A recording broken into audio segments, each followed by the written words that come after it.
Indian version of Epstein files చెప్తాను వింటారా? రాంభవన్, దుర్గావతి వీళ్ళ పేర్లు మాత్రమే దేవుళ్ళవి గానీ, వీళ్ళు చేసే పనులు మాత్రం రాక్షసుల కన్నా హీనంగా ఉంటాయి. ఎంత హీనమైన పనులు చేశారంటే, ఒక పోక్సో స్పెషల్ కోర్టు వీళ్ళిద్దరికీ ఉరిశిక్ష అయితే విధించింది.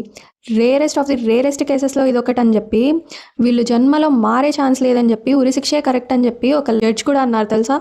ఉత్తరప్రదేశ్ బండా డిస్ట్రిక్ట్లో జరిగింది ఇన్సిడెంట్.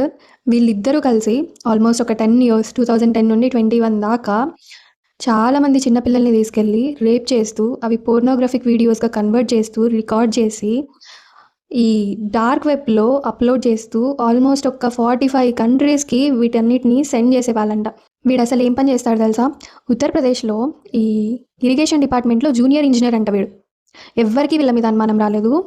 కానీ 2021 ఆ టైంలో ఈ ఇంటర్పోల్ వాళ్ళు డార్క్ వెబ్‌లో ఇలా అంతా జరుగుతుంది చూడండి అని చెప్పి సిబిఐని అలర్ట్ చేస్తే, అప్పుడు ఇదంతా వెరిఫై చేయగా సిబిఐ వీళ్ళకి తెలిసిందేంటంటే, ఒక 33 మెంబర్స్ చిల్డ్రన్ని పట్టుకున్నారు అఫీషియల్‌గా.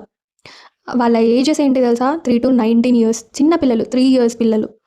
వాళ్ళందరినీ ఇలా చాక్లెట్స్ ఇప్పిస్తామని, ఆన్‌లైన్ వీడియో గేమ్స్ ఇప్పిస్తాము, ఫోన్స్ ఇప్పిస్తాము అని చెప్పి మోసం చేసి, ఆశ చేసి తీసుకెళ్ళి ఆ చిన్న పిల్లల్ని వీళ్ళు చేస్తున్న పనులు ఇలాంటివి. అక్కడేదో ఒక రూమ్ రెంట్ తీసుకొని ఇలా చేస్తున్నారంట.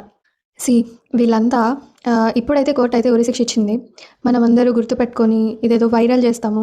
కానీ ఒక 10-15 ఇయర్స్ తర్వాత ఏ సుప్రీం కోర్ట్‌కో, హైకోర్ట్‌కో అప్పీల్ చేసుకొని ఈ క్యాపిటల్ పనిష్మెంట్ అనేది రద్దు చేసి ఏ లైఫ్ ఇంప్రిజన్మెంట్‌కో చేంజ్ చేసేస్తారు.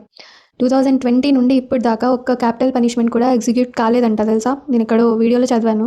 ఆల్మోస్ట్ 560 మెంబర్స్‌కి క్యాపిటల్ పనిష్మెంట్ అయితే వేశాయి కోర్ట్స్. బట్ ఏది కూడా ఎగ్జిక్యూట్ కాలేదు. ఆఫ్టర్ ఈ నిర్భయ కేస్ అక్యూజ్డ్ ఉన్నారు కదా వాళ్ళు, అండ్ ఈ కసబ్ కేసారు కదా అవే లాస్ట్. సో ఇలాంటి వాళ్ళని లైఫ్ ఇంప్రిజన్మెంట్‌తో ఆపేస్తే ఏమన్నా బాగుంటుందా? మీరే చెప్పండి.